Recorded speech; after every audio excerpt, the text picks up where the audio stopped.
doutor Ângelo. Doutor Ângelo, já que estiveste a falar sobre a democracia, o porquê que a igreja desta vez fala sobre a democracia? Como é que encaras esta situação nesta mensagem? A primeira,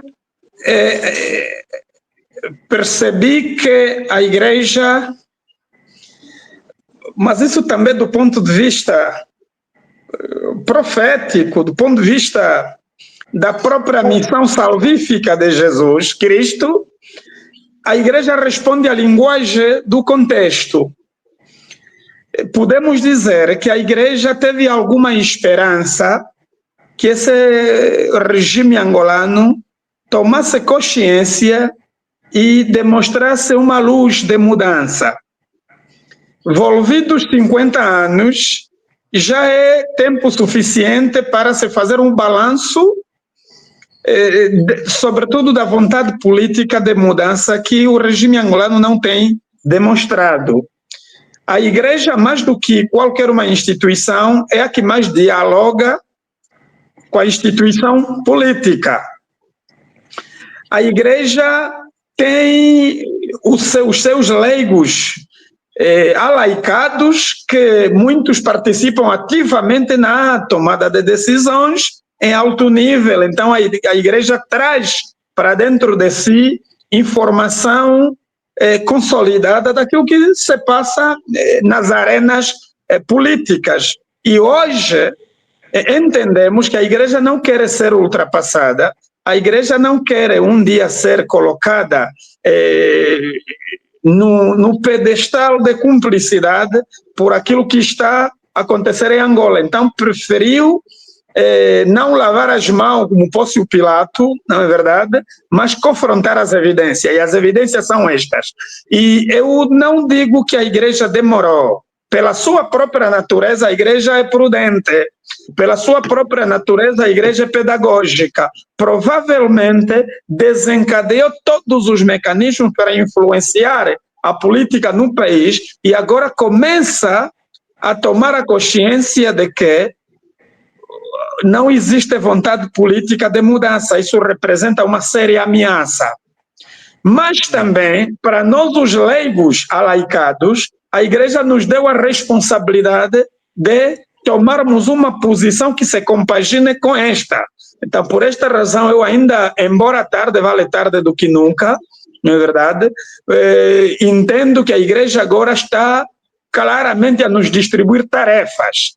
O que é que devemos fazer perante um poder autocrático, como aqueles que têm a missão de olhar para o homem e a mulher com os seus problemas do dia a dia e salvar esse corpo antes de sacramentalizar, porque a igreja já não é só a instituição de sacramentalização, mas é uma instituição que vela pelo dia a dia das pessoas, para além da componente espiritual. E eu acho que é uma consciência muito importante que a igreja está a tomar, de que o tempo passou, os recursos esgotaram e a vontade política continua firme nessa autocracia e não há muita esperança de que alguma coisa venha a mudar de per si se não houver uma intervenção forte. Ok. Padre Bonifácio, venho diretamente a si, já que é padre, está digamos assim, na estrutura sacerdotal e entende melhor a linguagem da igreja, não é? Esta afirmação da SEAST sobre a democracia que não existe, temos um governo que é autocrático, não é? Tem autocracia. A cultura política angolana está a evoluir numa direção errada. O que é que a igreja pretendia com esta afirmação? Muito obrigado, nosso moderador. Cabe-me dizer que, na verdade, não há nada de novo debaixo do sol, como se costuma dizer. A igreja, com esse documento que nós já de facto aplaudimos, só está a fazer aquilo que realmente sempre fez, se calhar em algum tempo, com menos visibilidade e tal. Eu quero recordar, por exemplo, que a mensagem pastoral que os bispos fizeram em 75, nós, se calhar, um dia teremos que ver, estudar, é aquela, e depois houve outra. Eu já estava mais ou menos, quer dizer, já estava na escola, podia acompanhar, em 85, aos 10 anos da independência de Angola. A televisão pública de Angola, ou melhor, a televisão popular de Angola no tempo, depois passou com o nosso Ernesto Bartolomeu semanas a filhos a criticar os bispos que se tinham alinhado com os lacaios, com os imperialistas, sim, e sofreram muito. Esta, para mim, é o terceiro documento depois desses dois. Portanto, entra na tradição mesmo profética da igreja. Só que, naquelas primeiras cartas, a estratégia do nosso governo e do regime era de responder, de humilhar os bispos com a palavra ativamente. Agora a estratégia é de silêncio. Eles querem que se ignore o documento, portanto não se deve comentar em nenhum órgão público, etc, etc. Mas a igreja, felizmente, tem a sua rede de paróquias e capelas, e agora também as redes sociais. A mensagem da igreja passa. A primeira nota, portanto, é esta, que na verdade não é a primeira vez que ocorre um documento assim desse nível. Se calhar os contextos, como vimos do Dr. Capuacha, que são diferentes, não é? Mas houve épocas até muito mais difíceis. Essa de 85, reparem que naquela altura o regime era declaradamente comunista, ateu, ateísmo militante. As escolas católicas tinham sido recebidas, os seminários fechados, e portanto era na época de perseguição. E mesmo assim os bispos fizeram o documento que fizeram, que depois mandaram que fosse lido esse documento em todas as igrejas. Por outro lado, se calhar para não ser longo, a missão da igreja é tripla.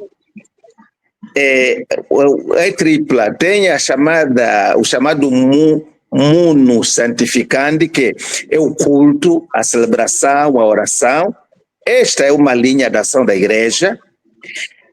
Aí, essa linha de ação da igreja, nós temos também o que chamamos munus regendi, que é de diaconia, o serviço. E é por isso que ninguém pode dizer que a igreja não seja política, porque os serviços sociais que a igreja faz, na educação, no serviço de saúde, nós praticamente, qualquer paróquia, temos um posto de saúde ou então uma escolinha. De modo que isso já desde o tempo colonial, e portanto, a igreja nem o faz por opção, é a sua obrigação, e nem deve pedir nenhum aplauso por fazer isso. Portanto, a intervenção no social é sua obrigação. O outro mundo, se calhar onde se enquadra melhor esse documento, é um mundo docente, chamado também profecia. E como vimos o Dr. Capuacha, a igreja mostrou esse lado da sua profecia. Isso quer dizer evangelizar, catequizar, anunciar a salvação, mas denunciar o pecado. E anunciar a esperança, denunciar o pecado.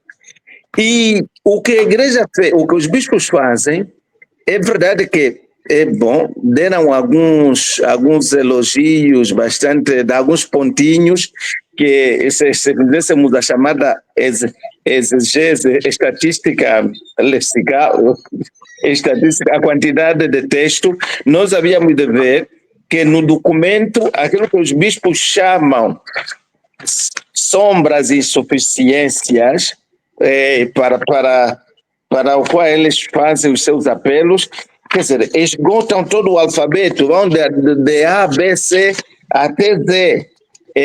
Enquanto que noutros assuntos positivos eles dizem uma meia dúzia de palavras. Isso aqui, se nós fizermos a hermenêutica da quantidade, havíamos de ver claramente que os bispos, eles escrevem magoados pela situação que se vive. Aqui é a denúncia do pecado. Quando se diz autocracia, quer dizer, estão a dizer os nomes que realmente eles normalmente evitam dizer, dessa vez o dizem, assim com clareza, falando da corrupção, falando, digamos, também da própria partidarização, da democracia, que não responde a uma democracia civil moderna, como eles dizem. Quer dizer, que os bispos, resumo e concluo, o que estão a fazer é aquilo que realmente sempre fizeram, se calhar com tonalidades diferentes, e, como disse o meu predecessor, nós, os cristãos, não é, os fiéis da igreja, temos agora motivos para trabalhar, porque eles são aqueles que passam à frente e nós todos vamos. E, portanto, as comunidades cristãs, as comunidades também de reflexão mesmo cristã, têm um ponto de partida bastante sólido e, portanto, só nos podemos gabar do que os nossos bispos fizeram. Ok, muito obrigado. Irmã Filomena, segundo a tua observação, falaste da profecia do Isaías. Aqui agora, esta luz que se esperava durante os 50 anos, parece que essa luz apagou. E a igreja disse aqui há muito autoritarismo. Portanto, a igreja aqui mesmo, como diz o padre Bonifácio, é uma denúncia ao pecado ou existe algo a acrescentar? Ok. Muito obrigada pela oportunidade, doutor Álvares. Antes mesmo de ir a esta questão, vou à primeira questão que fez a nosso primeiro painelista, onde o doutor pergunta se esta decisão dos bispos foi dura, se foi tão dura. Ao meu ver, não foi dura. Eu digo que foi uma decisão realista. E os dois antecessores meus do painel também já reafirmaram. Então, não foi uma decisão dura, foi uma decisão verdadeira, uma decisão realista, que já se devia ter dito antes, mas dessa vez mesmo, com muita firmeza, foi-se dita. E para complementar o que também dizia o padre, já respondendo a essa questão que o doutor Álvaro fez para mim, vou me basear, ou vou dar sequência ao que dizia o padre Bonifácio. Nós, como cristãos, o cristão, pelo batismo, torna-se profeta, sacerdote e rei. São as três qualidades que nós adquirimos pelo batismo. Um simples cristão. Então, os nossos bispos são, para além de um cristão comum, são dotados já de este sacramento, não é? De ordem sacerdotal. Depois tem aí o cargo, que aqui podemos dizer a função dos bispos, que é mesmo dirigir. Também já dizia o padre Bonifácio, apenas quero complementar, que a missão de um profeta, se um cristão qualquer é profeta, então o bispo é ainda mais profeta, podemos assim dizer, duplamente, pelo batismo e pelo sacerdócio. E a missão do profeta, dizia também o padre, é mesmo anunciar a boa nova, anunciar as boas coisas, anunciar o reino de Deus, mas também denunciar. Um cristão que não denuncia é um cristão cobarde. Vai denunciar o quê? Vai denunciar as irregularidades da sociedade, não importa quem for. Vai denunciar, nem que for à custa da própria vida. E na Bíblia temos exemplo de vários profetas, temos exemplo de várias figuras, e eu sempre me baseio muito no exemplo do Elias, de São João Batista. ou Eliseu? O João Batista. Aqui já, São João Batista, o precursor de Jesus Cristo. Okay. Ele viu o erro de Herodes e foi tão marcante, tão realista em denunciar o erro, ainda mesmo à custa da sua própria vida. Cortaram-lhe a cabeça por dizer a verdade. E isso motiva-me bastante. Seria bom se todos os cristãos fôssemos assim. Então, é mesmo uma missão nossa denunciar os erros, ainda que for à custa da nossa vida. Porque é uma coisa passageira, mas pelo menos cumprir. A verdade sempre liberta. E também me baseio do lema da nossa instituição que diz Verita liberabitibus. Em latim, não sei se pronunciei bem, mas em português, a verdade vos libertará. Então, é falha de um cristão, vendo o erro, vendo alguma incoerência social, ainda que for da parte dos nossos dirigentes, e o cristão omite esse erro, aplaudindo o erro em função do medo, em função da bajulação, em função da espera de algum cargo. Então, é um erro muito grande, e também eu chamo a isso como covardia. Um verdadeiro cristão deve estar sempre disponível a anunciar e a denunciar os erros. Mas também aqui chama atenção, é importante termos cautela na nossa maneira de denunciar, não é? Então, porque a denúncia realmente fere. Então, também devemos aproveitar umas palavras assim, um bocadinho, não digo adoçadas, mas menos feridas, mas devemos sempre mesmo denunciar todo o mal que nós vemos, porque a injustiça nunca será bem-vinda.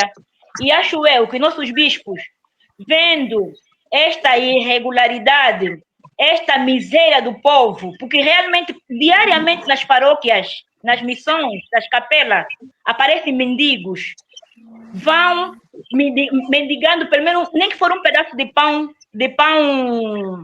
duro. E, ultimamente, cá em Angola, sobretudo em Malange, onde eu vivo, é muito notório, se não foi, é muito notório que muitos mendigos agora vivem nos contentores de lixo. E é muito triste ver essa situação.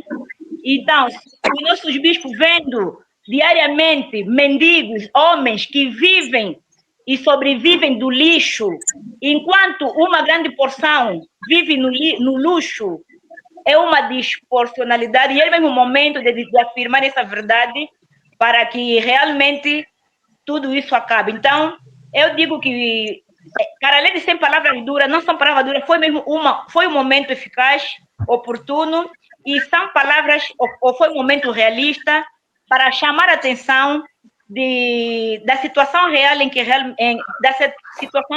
estamos a viver, e também para dar melhores condições de vida aos nossos angolanos.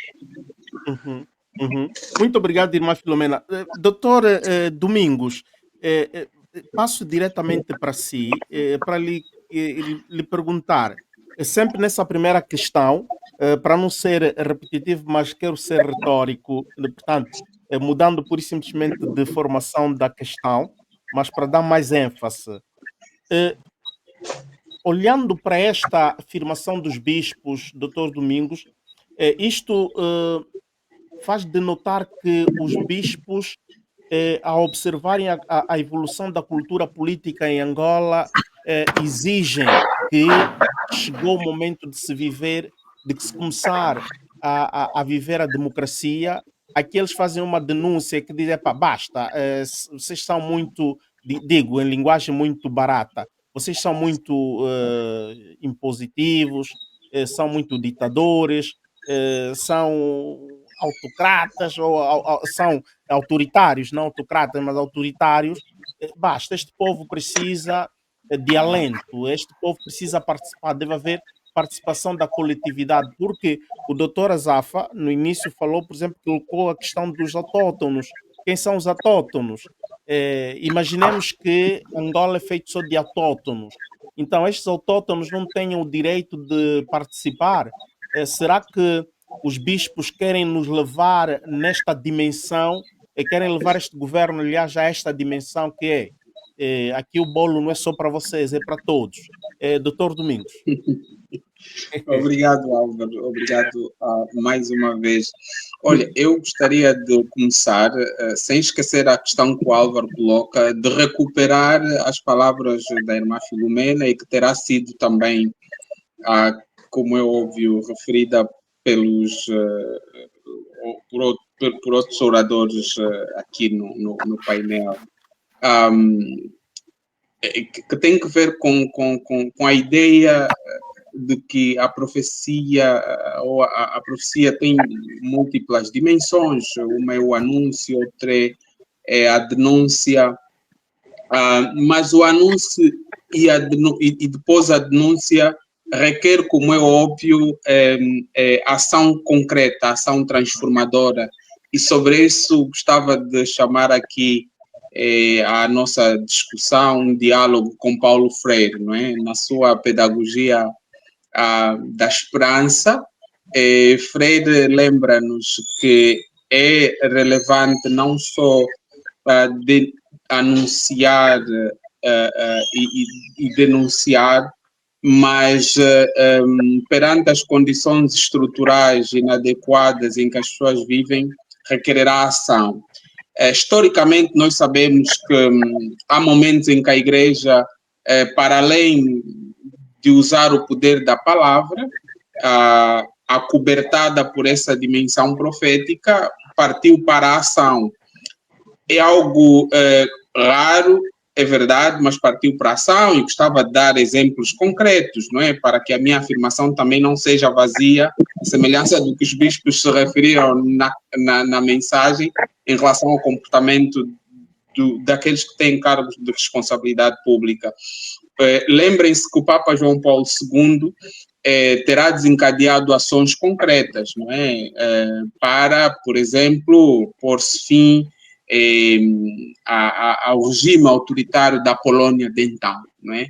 Talvez também porque é o país dele, onde nasceu, e terá desencadeado aquelas ações, porque do lado oposto teve posicionamentos contraditórios, não é? Em relação à América Latina, particularmente a teologia da libertação, que é progressista, ele desempenhou um papel negativo, abafou. Mas, de qualquer modo, estou aqui a dar um exemplo, claro, de um Papa que não só, digamos, denunciou, anunciou, mas partiu para ações concretas, não é? Ajudou, por exemplo, o movimento de solidariedade a pôr fim à falta de liberdade na Polônia de então. Ao nível da América Latina, nós temos exemplos de uma igreja que foi capaz de se levantar para a conquista da liberdade, e ao nível de África, gostava de apresentar-vos, por exemplo, o papel da igreja anglicana, particularmente o bispo Desmond Tutu, que não só usou da palavra, mas partiu para a ação, e isso é historicamente bastante conhecido. E, finalmente, gostaria de apresentar o exemplo da Conferência Episcopal Congolesa, que é igualmente um exemplo a seguir, em que se posiciona com clareza, por exemplo, perante o espectro de fraudes eleitorais na República Democrática do Congo, a Igreja organiza-se e faz questão de, na prática, tentar ações concretas de observação para evitar a fraude a todo custo. Ora, esses exemplos visam tão somente dizer que a Igreja pode ir muito mais longe. Tal como Capoeira dizia, fez o que fez, estamos de acordo, estamos contentes, mas ela pode ir muito mais longe, tem muito poder. E é preciso lembrar que o Afrobarómetro terá publicado um estudo muito interessante sobre a confiança dos cidadãos angolanos nas instituições. E a Igreja está entre as instituições que merece confiança por parte, digamos, das pessoas. Curiosamente, não é?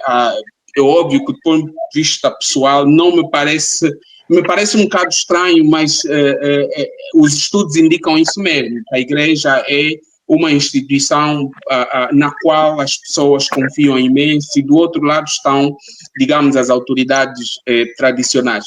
Álvaro, indo diretamente à questão que coloca, o posicionamento da Igreja demonstra, por um lado, que ela está atenta ao percurso da nossa cultura política.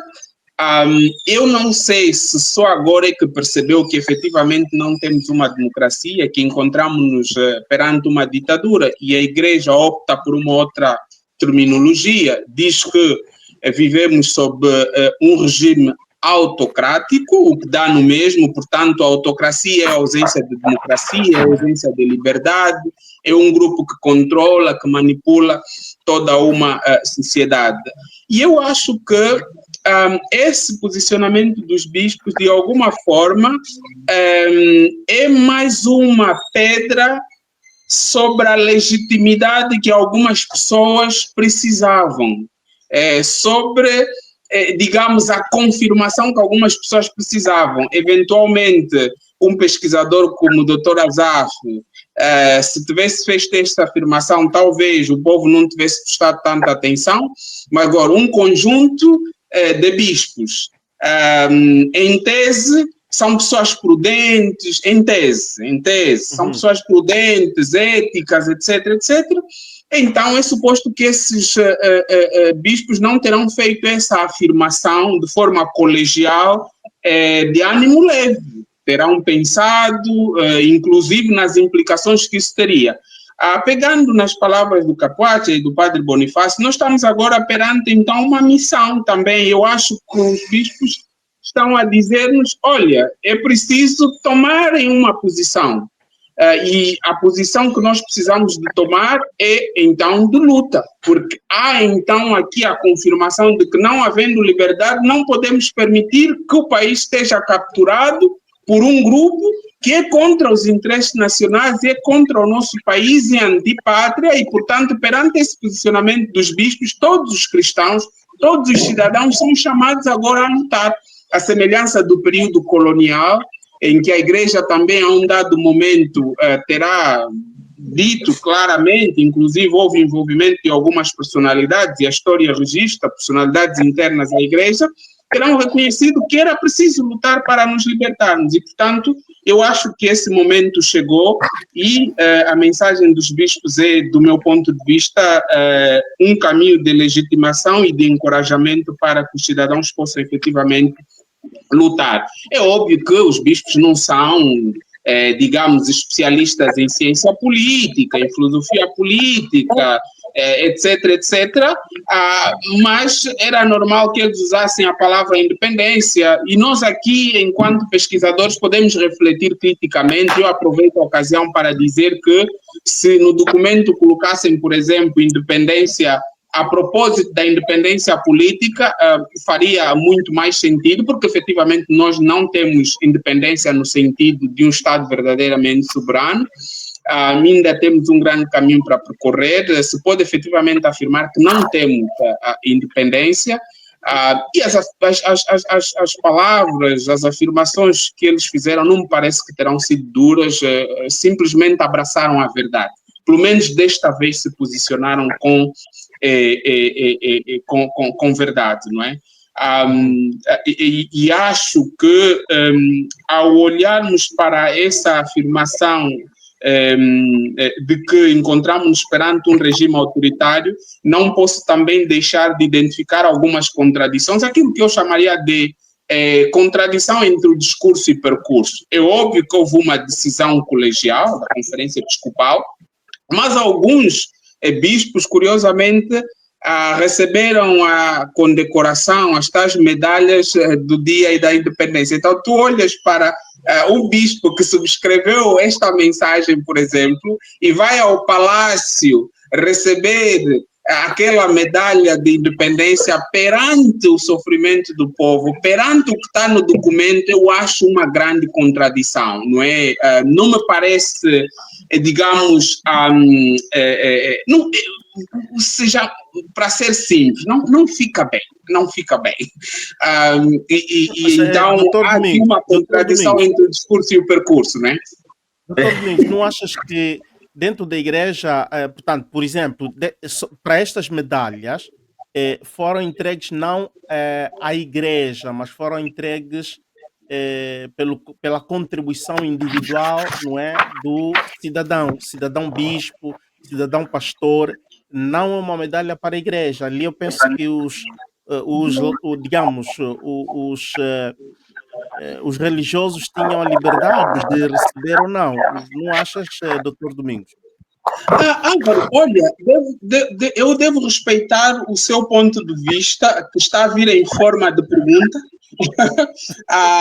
um pouco ali camuflado dentro da pergunta, mas eu particularmente não seria capaz, portanto, porque me parece uma contradição. Eu acho que, a não ser que fosse um bispo que não subscreveu aquele posicionamento, porque a igreja com certeza não é, vamos dizer, uniforme. Eu acho que mesmo dentro da conferência episcopal, eventualmente alguns bispos não terão concordado, imagino, estou aqui a especular, a levantar uma hipótese, não terão concordado com todos os termos contidos no documento. E talvez sejam esses que foram receber a medalha, não sei. Mas para mim é contraditório, sim, do meu ponto de vista. Okay. Quero lembrar aos amigos que a coisa está a ficar cada vez mais quente. Eu tenho outras duas grandes perguntas para colocar para os nossos oradores aqui. Ainda falta, para esta primeira que eu coloquei, falta o Dr. Azafa, mas quero pedir àqueles que estão a acompanhar, por favor, aqui estamos a falar de um tema muito interessante. É muito interessante mesmo. Hoje é sexta-feira e acreditamos nós que muitas pessoas deviam estar aqui a acompanhar estas reflexões, essas análises que estão a ser feitas. Por isso, tu que estás aqui conosco, partilha esta live. Vai ali no sinal ou de avião ou no sinal não é? Da seta que está assim, partilha, manda no WhatsApp, nos grupos em que estás inscrito e muitas pessoas poderão vir acompanhar aqui a nossa conversa. Doutora Zafa, agora toca-se esta crítica que a igreja faz, esta denúncia que a igreja faz, esta denúncia, não é? O padre Bonifácio, foi o padre Bonifácio que falou sobre a denúncia do pecado, a irmã Filomena disse que foram realistas com a realidade que se vive e politicamente parece que é mesmo assim. Tu que és um estudioso de geografia humana, que está ligada também um pouco à antropologia e tal, Angola, de facto, a nossa gente está saturada de não ter democracia. O cidadão angolano já consegue distinguir, já consegue decifrar que não temos democracia. E a igreja geralmente fala em nome dos sem voz, em nome da classe humilde, em nome dos pobres. A igreja que vem em socorro do povo. Não há democracia em Angola. Doutor Azaf. Bem, mais uma vez obrigado. Estou tendo aqui problemas com o meu computador. A bateria está. Mas eu diria que eu acho que o povo angolano é inteligente, já sabe desde muito tempo que a nossa democracia não é uma democracia completa. Eu diria que temos os estudiosos da ciência política dizem que existe uma democracia completa e existe uma democracia semidemocracia.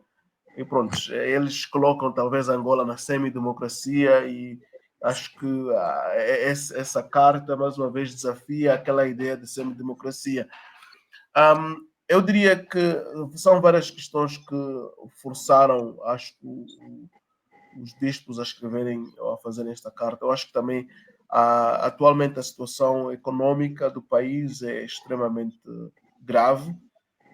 E já não há nada para esconder. Hoje já não há aquela possibilidade das pessoas terem as ditas maratonas para poder tapar as vistas dos mais cegos. Hoje a realidade é completamente diferente e depois também temos a social media que joga um grande papel em expor a realidade do nosso país. Então já não há essa questão de nós tentarmos esconder, porque já não há nada para esconder, né? A realidade é outra.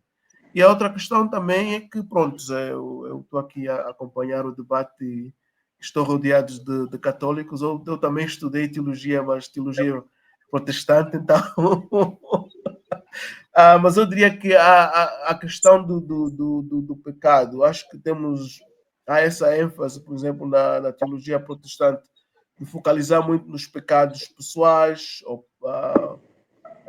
e sem focalizar nos pecados estruturais. Acho que o Domingos também já mencionou a teologia da libertação, que vem demonstrando na América Latina a questão que o pecado não é apenas o pecado pessoal, mas o pecado também é um pecado estrutural. E houve, por exemplo, dentro da igreja anglicana também, muitos debates na África do Sul, a questão de que talvez o que a pessoa precisa é apenas Jesus, você recebe Jesus e está tudo resolvido, mesmo sem ter nada para comer, Jesus é o suficiente, mas atualmente já não se fala mais dessa questão, a questão mesmo que se debate é mesmo que o pecado não é apenas pessoal, o pecado também é estrutural. O que temos em Angola é um pecado estrutural que já vem se manifestando durante muitos anos, e acho que chegou a hora das pessoas não tentarem fingir, chegou a hora de poder verdadeiramente demonstrar o que é a realidade. Já voltando no nosso documento, eu acho que eu também concordo corretamente que a igreja tem sido uma força na sociedade angolana. Houve nos anos 80, também lembrei-me, eu lembrei-me, não sei, que houve aquele documento que diria, os membros do partido que diriam que depois de 10 anos já não teria igreja dentro de Angola, e depois a Igreja Católica respondeu com aquele grande documento que desafiava o governo na altura, e depois um dos líderes angolanos, não vou aqui mencionar o nome, diria que em Benguela disse que por acaso Jesus Cristo é angolano, Jesus Cristo é africano, por que vocês estão a se apegar a Jesus? Então há esse histórico da igreja, e também as questões da paz a igreja sempre teve. Mas o que é importante aqui é mais essa abertura. Desta vez não houve aquela tendência de esconder, desta vez houve aquela tendência de ser um pouco mais frontal com a nossa realidade. E voltando à democracia, eu acho que a nossa democracia é apenas baseada nas eleições, e já sabemos que os resultados das eleições não trazem absolutamente nada. Mas eu acho que as próximas eleições talvez teremos mais problemas do que as últimas, porque já há mesmo uma convulsão social muito grande dentro do nosso país. Eu diria que a igreja deve continuar. A igreja não está apenas a pregar para anjos, a igreja está a pregar para as pessoas. E então, as pessoas que nós estamos a pregar, se têm fome, não têm oportunidade, e nós começamos apenas a falar de anjos e dos céus, acho que estamos a perder o barco. Então, é importante que continuemos com essa mensagem de esperança, mas também com uma mensagem que desafia a estrutura atual que vivemos. Como Jesus dizia, se vocês se vocês mandarem calar as pessoas, as pedras vão falar. Então, atualmente chegamos à altura em que as pedras estão a começar a falar, porque já ninguém quer mais saber do que não quer mais saber dessa governação que nós estamos a ter.